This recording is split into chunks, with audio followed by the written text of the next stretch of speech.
Hi friends, Vishas கிச்சனில் இன்றைக்கி no onion no garlic recipe தான் பார்க்க போகிறோம். சப்பாத்திக்கு சூப்பரான ஒரு சைட் டிஷ்ஷு பன்னீரை வச்சு வாங்க எப்படி செய்கிறதுன்னு பார்க்கலாம். பன்னீரை வந்து சின்ன சின்ன க்யூப்ஸாக கட் பண்ணி எடுத்துக்கோங்க. அதே மாதிரி கேப்சிகம், டொமேட்டோ எல்லாத்தையும் கட் பண்ணி ரெடியாக வச்சுக்கோங்க.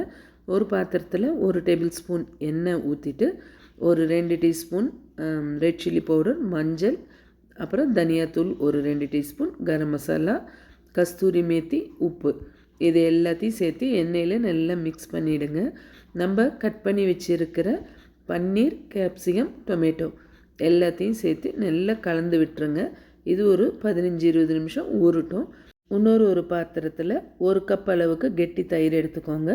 அதில் காஷ்மீரி சில்லி வந்து 1 டீஸ்பூன், அப்புறம் ரெட் சில்லி, மஞ்சள், உப்பு, கடலை மாவு 2 டேபிள் ஸ்பூன் இது எல்லாத்தையும் நல்லா கலந்து இதையும் சைடில் எடுத்து வச்சுடுங்க. ஒரு பேனில் ஒரு 2 டேபிள் ஸ்பூன் எண்ணெய் விட்டுட்டு எண்ணெய் நல்லா சூடானதுக்கப்புறம் நம்ம ஊற வச்சுருக்கிற கேப்சிகம், பன்னீர், டொமேட்டோ இதை வந்து சேர்த்துடுங்க. சேர்த்துட்டு லோ ஃப்ளேமில் நல்லா ரோஸ்ட் பண்ணி எடுத்து வச்சுக்கோங்க.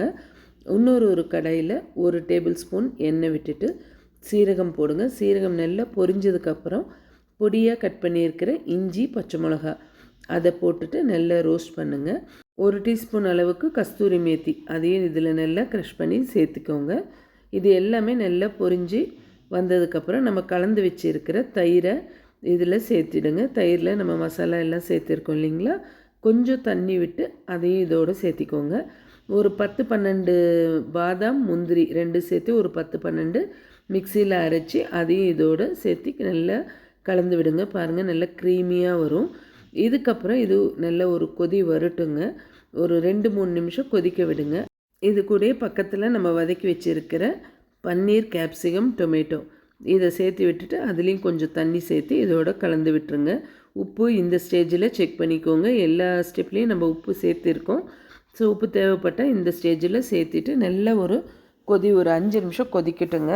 சூப்பராக நம்மளோட நோ ஆனியன் நோ கார்லிக் பன்னீர் கேப்சிகம் கிரேவி ரெடிங்க. இது மேலே கொத்தமல்லி தலையை கொஞ்சம் தூவிட்டு இறக்கிறதுக்கு முன்னாடி ஒரு பெரிய டேபிள் ஸ்பூன் அளவுக்கு ஃப்ரெஷ் க்ரீம் ஆட் பண்ணிவிட்டு கலந்து விட்டுட்டு பரிமாறினீங்கன்னா சூப்பராக இருக்குங்க. சப்பாத்திக்கு ஒரு கரெக்டான சைட் டிஷ்ஷு. பண்டிகைங்க நாள் அன்றைக்கி இல்லைன்னா ஏகாதசி அன்றைக்கி வெங்காயம் பூண்டு சேர்த்தலைன்னா அன்றைக்கி இந்த மாதிரி கிரேவி செஞ்சு சாப்பிட்டு பாருங்கள், சூப்பராக இருக்கும். அடுத்த வீடியோ தீபாவளி ஸ்பெஷல் தாங்க.